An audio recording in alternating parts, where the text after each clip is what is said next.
Hello, my name is Nicole, and thank you so much for taking the time out to listen.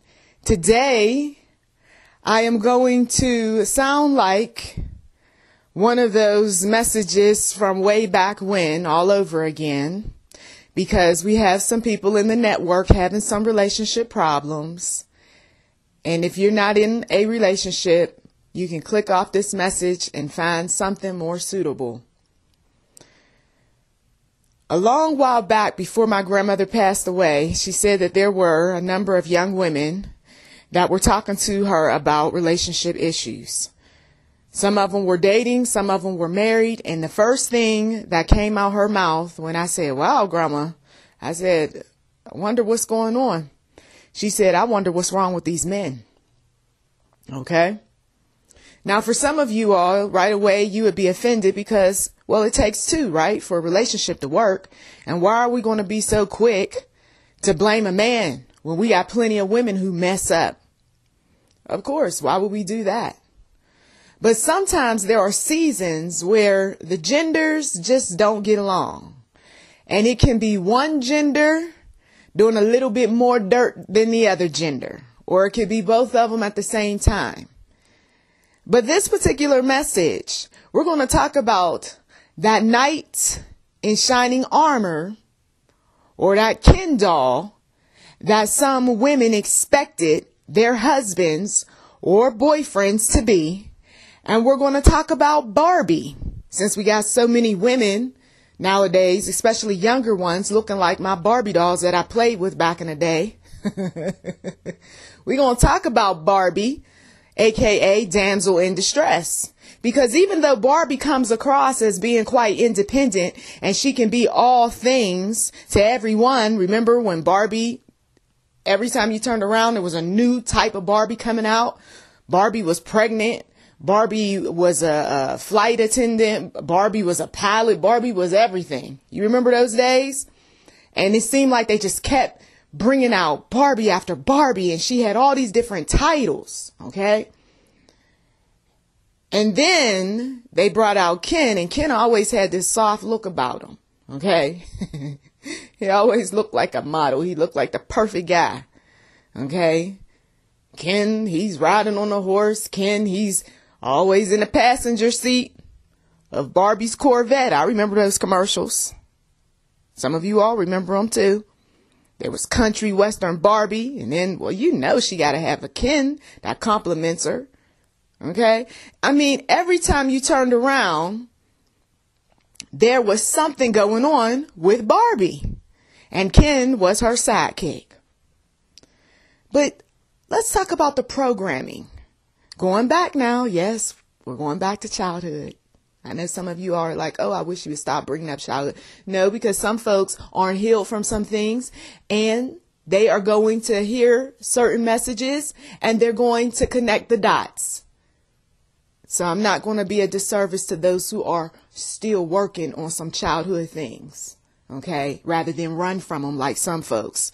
Every time you turn around, they want to run from everything. They want to play ignorant. They don't want to read books. They don't want to watch videos. They don't want to do anything. And this is the reason why in relationships we have these problems, because you got one person, typically it's a woman, who's reading a book about all things that are going on with her personally, with her professionally, with her family members, with her friends. She's reading about Jesus, and she is studying all sorts of things. And that man, he is studying the television screen, or he is studying some photographs of some women on some social networking sites. Come on. Or he's over there chit-chatting with folks out there at the workplace or on the street, all smiles. But meanwhile, at home, the relationship is crumbling. You see, I will tell you something, especially for some of you men. When a woman gets in front of a book, be prepared for your relationship to change. When you went into the relationship, you saw her a certain way. And whatever way you saw her, you didn't anticipate that there was going to be some changes. Now, that's ignorant to think that way. But so many people do. They go into these relationships and they figure that the roles are always going to be the same. I've said this in other audio. And they don't remain the same. And if you don't ride the waves, if you don't go along with the storms, if you don't have your raincoat, your rain boots, your protection under Ephesians 6, if you don't, you will be blown by the wind. And I can put my hand up. I was blown by the wind. I did not see the change coming with an X. I thought that things were going to get better once the relationship was solid, once things were according to the will of God, at least what I thought at the time. Yeah, I know that we're unequally yoked, but this is my children's father, and I'm going to go ahead and I'm going to make sure that I marry him. Okay, that's the least I can do. And besides, there's some scriptures in there that a woman can, win her man to Christ and all this other stuff. So if he sees me going to the church and if he sees me reading the word, then maybe, just maybe, he's going to tag along. Sure, he made some pop-up visits every now and again, but there was nothing that convicted him so much to make him want to keep his eyes at home. You see what I mean? Now, the knight in shining armor that some of you all expect to either show up in your life if you're single, or for those who are already in a relationship, that knight in shining armor is going to have his share of battles that he's going to fight over the course of his years, from the workplace to being at home with you and the kids. And after a while, that shining part of the armor is no longer going to shine. It's going to be dull. And then it is up to the woman to either show up and buff that thing out, or say, whoa, wait a minute, I'm tired myself, because didn't I buff out that armor before? Who gonna buff my armor? Okay. And once that seed is in your head, you're not going to be much help to him. So when he says things like, I want appreciation, I want some respect from you, I want some quiet from you, I want this, that, and the other, you're not going to necessarily go along with it, because you feel like, well, I had already done this and now I want you to be these things to me. And he's like, no, but I already did that early on in the relationship, and I'm about tired of fighting battles with you.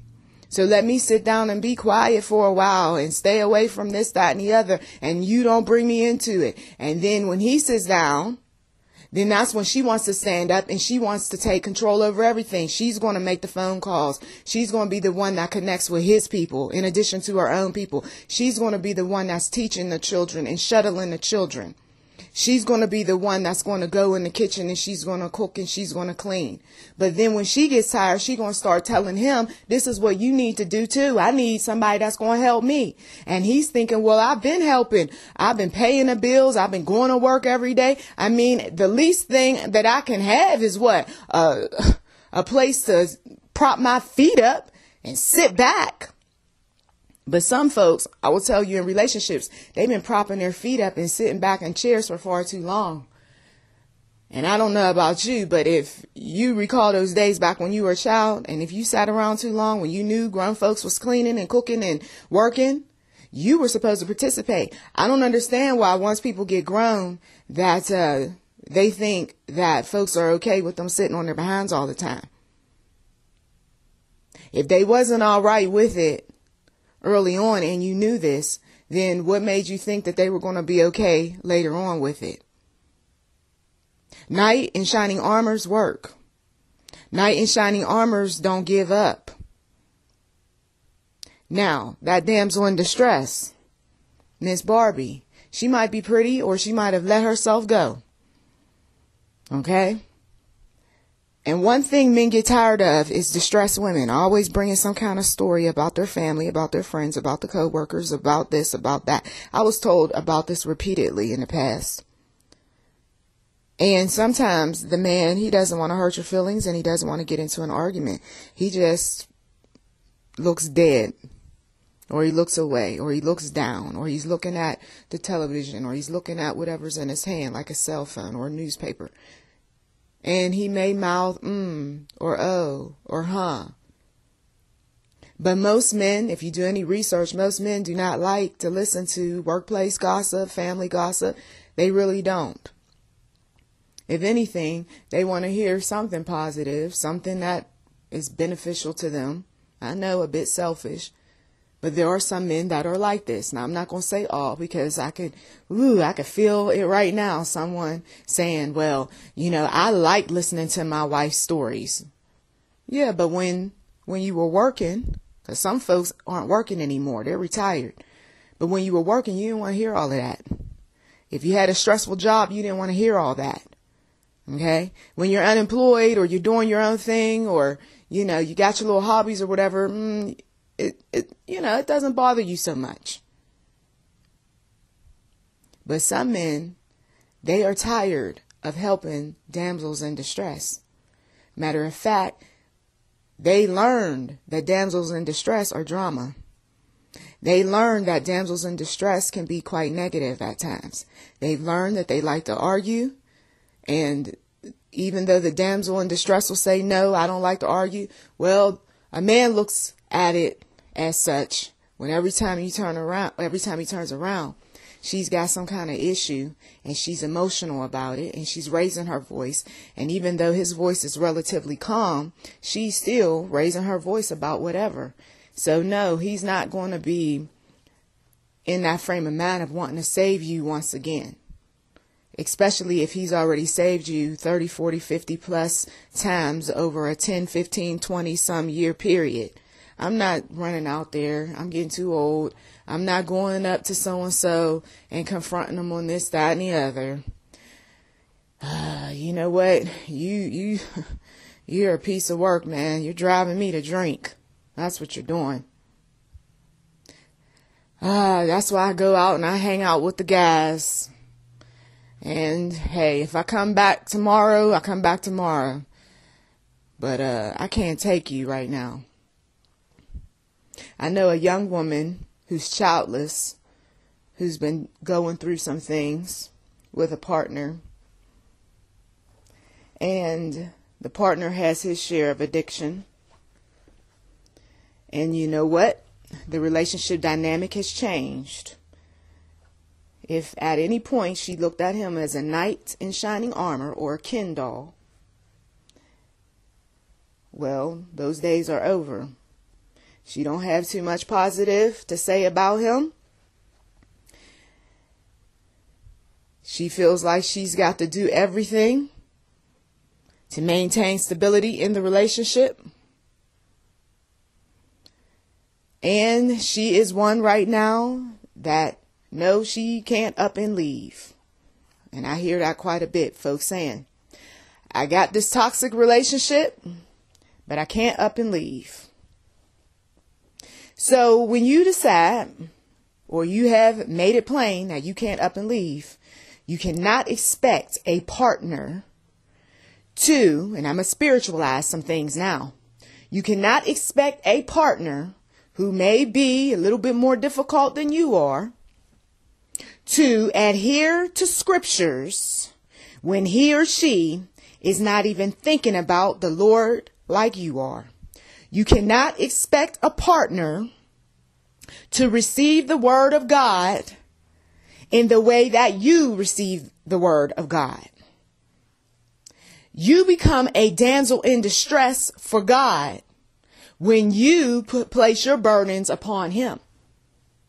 Because man can only take but so much from a woman. And he's only going to save you but so long. And notice, save, that word really is reserved for Jesus. Jesus saves. And why would anyone expect too much of anything from someone who has an addiction of sorts? Sometimes we're so comfortable in dysfunction to the point where we don't even see when a person's hurting, when a person's troubled, when we're the cause of some of the dramas. I remember a man telling me that his mother was responsible for driving him to drink. Now, I know some of you all, oh no, that's sad. Why would he blame his mother? Well, if you already got your share of issues, personally, professionally, and you have become accustomed to leaning on the bottle for some peace of mind, right?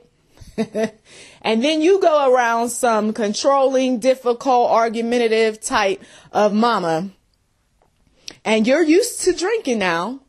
to quell some of the stress, that's just what you're going to do. Then someone comes along and wants to talk about scriptures and Bible and church and how the drunken person is not going to inherit the kingdom of God. And that is in the Bible. Okay? Look it up. Drunkards do not inherit the kingdom of God. And so you might be that one that wants to go over there, right, and speak a word to an individual who's having a tough time, and you want to do it in love and what have you. And that person turns around and they're drunk. Shut up. I don't want to hear that. I don't want to hear nothing about God. Now, that person has made it plain. They didn't have to give you a long speech. You didn't have to say anything else. God doesn't interfere with man's free will or woman's free will. When they make up in their minds that this is what is helping them and it's ungodly, unrighteous, unhealthy, what have you, it is not up to us to keep trying to feed them some kind of scriptures. All you do is cause more problems in your household. The best thing to do is to pray, to go in a room and quietly pray, to walk around the household and speak when spoken to go about your day. I learned this from old school women who've been in relationships for 30, 40, 50 plus years. So you can take this information and you can value it, or you can keep on arguing with the drunk, keep on yelling at the one who's popping pills again or cutting rows. You can keep on making all your veiled threats or your bold threats. You can keep on giving people ultimatums and all of that.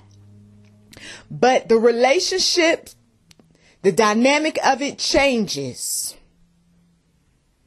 once you start seeing truth for what it really is. You went into the relationship believing that the person was going to be one thing or another. Well, those were the good old days. He or she is no longer that. Now what? Are you willing to accept who they are today? If not, then you need to start packing your bags. And you say, well, I can't just up and move. Oh no, it might take you about 4, 6, 10 years to finally get everything in line. But God is not going to keep his people. If you are truly a child of God, he's not going to keep you in chaos. He's not going to keep you in toxic stuff. So we can run our mouths all we want and talk about this isn't a good time to move. This isn't a good time to relocate, pack. I just relocated, or, this isn't a time to be doing too much of anything. I mean, can I just keep praying? Yes, you can keep on praying, but you can keep on planning, and you can keep on donating. And you can keep on giving things away, selling things until you get enough money that when God says it is your season, you won't give him no lip about it.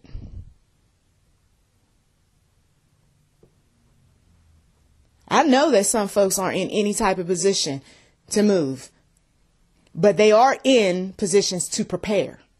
Let me say that again. I know you're not in any position to move, but you are in a position to prepare.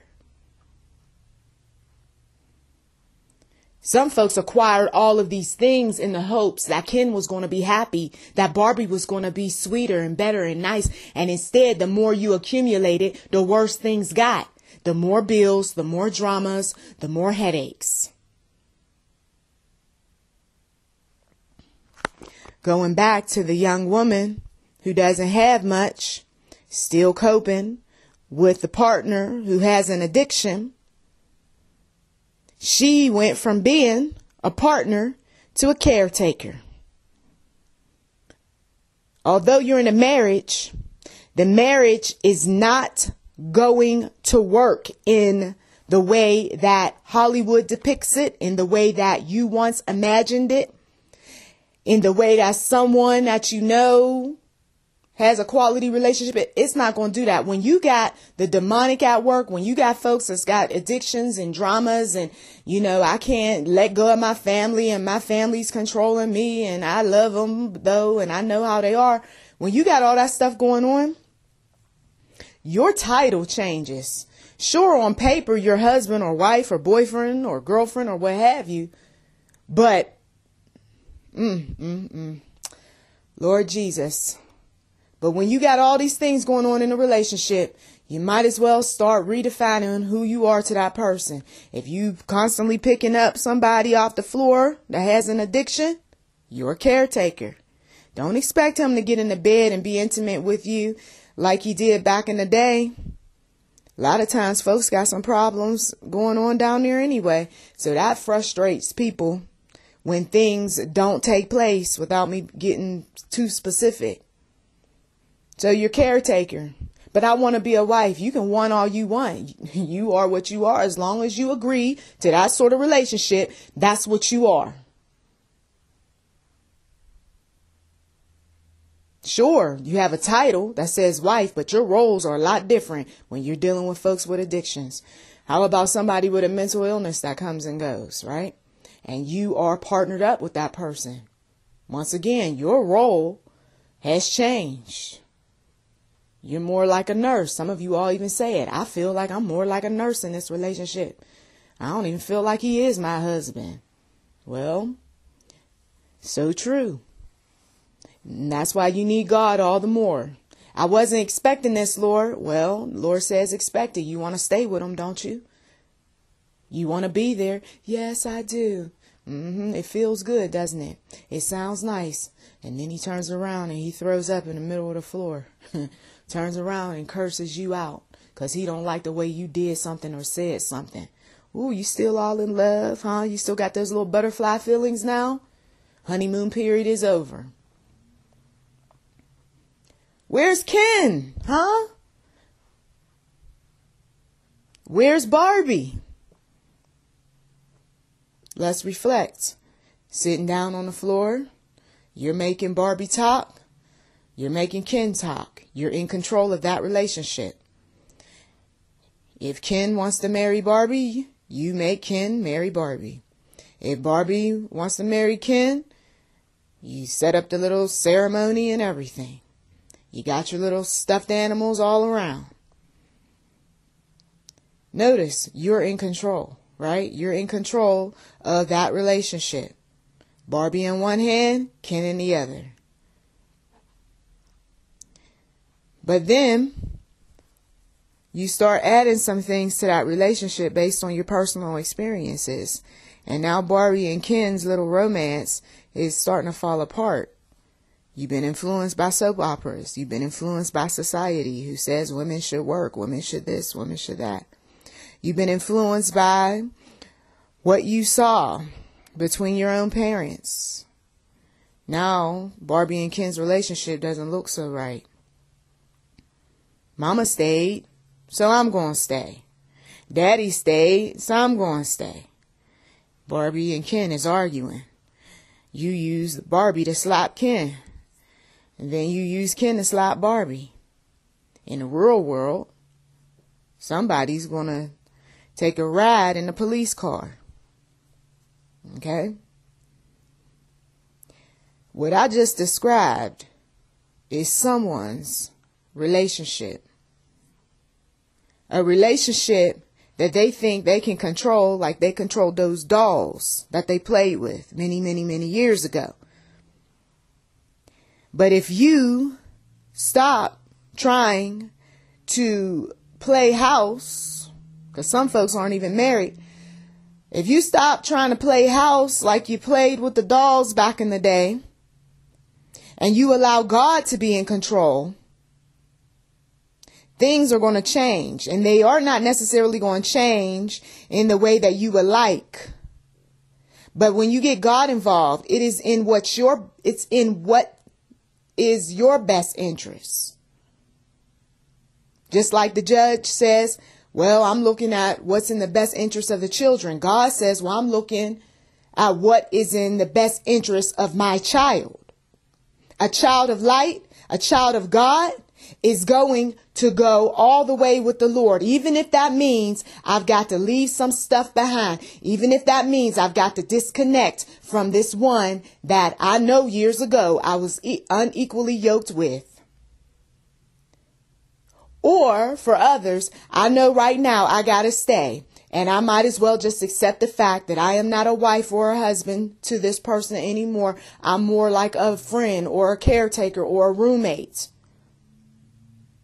And so you act in that role until you get sick and tired of that role and you do something different. I know that there's something better for me out here. Or I know that I'm better off by myself because I can't take another woman or another man.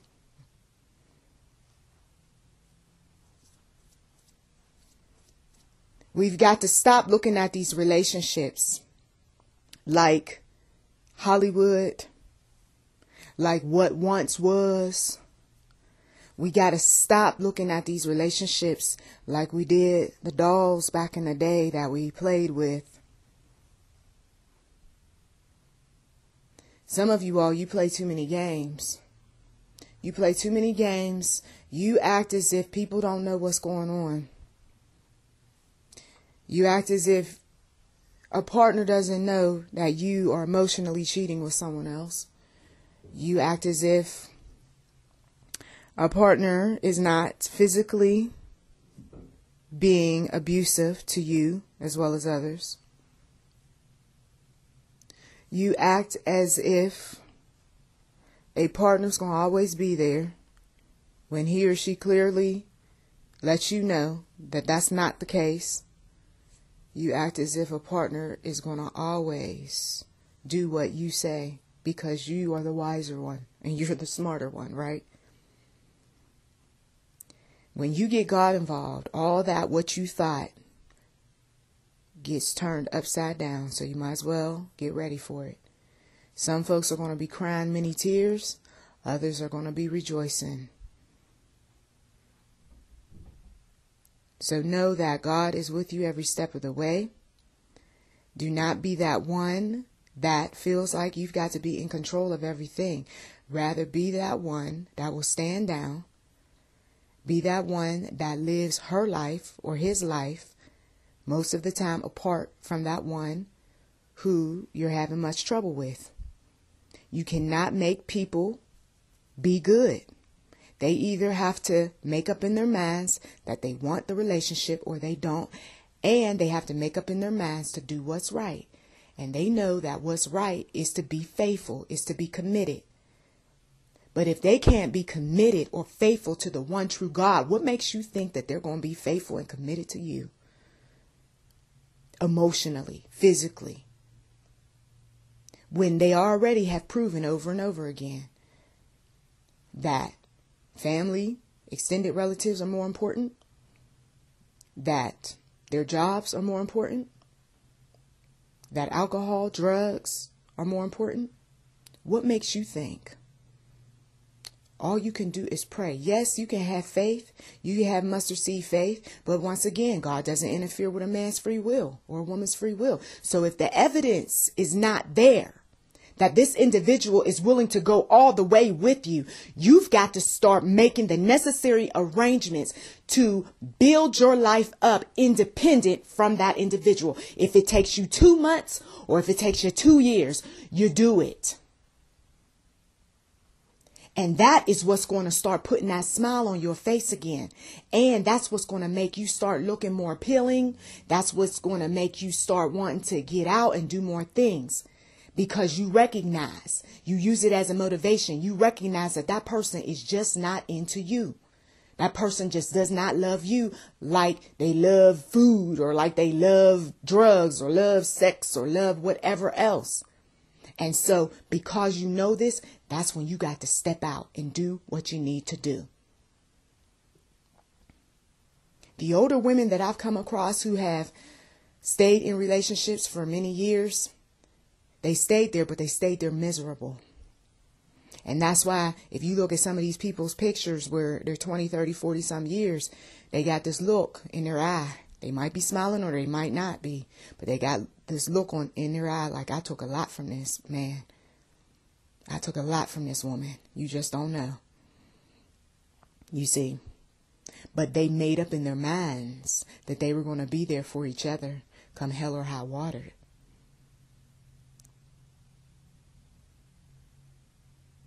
And they reasoned that the relationship was not going to be in the way that they always imagined.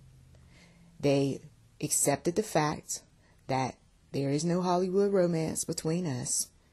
She stays in her room. He stays in his room. They periodically go out for breakfast or maybe for dinner. They have limited conversation with each other. She has her hobbies and projects. He has his.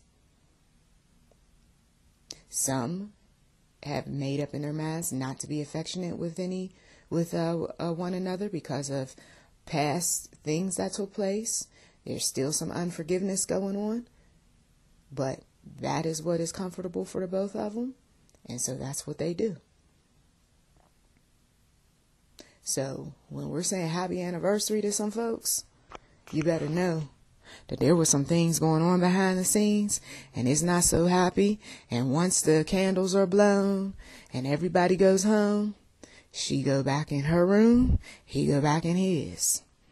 She has her little friends that she hangs out with every now and again, and he has his. And they come together for photo ops, just like some of these celebrities out here. And speaking of celebrities, before I close this message, many of them end up having these relationship issues right in front of us, right? And these A-listers, if you will, they have petty issues that they throw out into mainstream media. They want to let all the side chicks know that, look, I'm pregnant. Big deal. You see? Because a lot of times, that's all the more reason for the side chick to step it up. Because she knows that the man is in need. And that his woman who's pregnant isn't putting out as much as she gets bigger and bigger. And yet they got to stand in front of all of us to promote their books and their music and their movies and whatever. You got some who their husbands or wives are right there in plain view, drunk, flirting, caught up in some messy deals, scandals and so forth. And they stand by them until they grow tired or until the right time shows up for them to disconnect, which is usually when their careers are doing quite well. All that mess I had to tolerate from you back when we were broke, busted, and disgusted, I remember all that you said and did. I'm doing better now. Goodbye. And the divorce papers show up.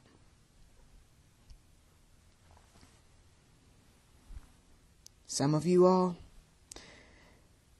you're on that slow rise back up again. And you don't have to tolerate all that foolishness like some of those older folks of yesteryear had to tolerate. My grandmother told me, she said, you all are educated women. You all can go places, drive, do the types of things that many of us back in the day couldn't do. We were there pumping out babies, staying at home, cooking and cleaning and everything else. She said, so why would any woman feel like she had to tolerate a fool? You got so much going for you. You see? And so I share that from the grave to someone. You got too much going for you. Rework your plan and do what you can to get the peace that you need.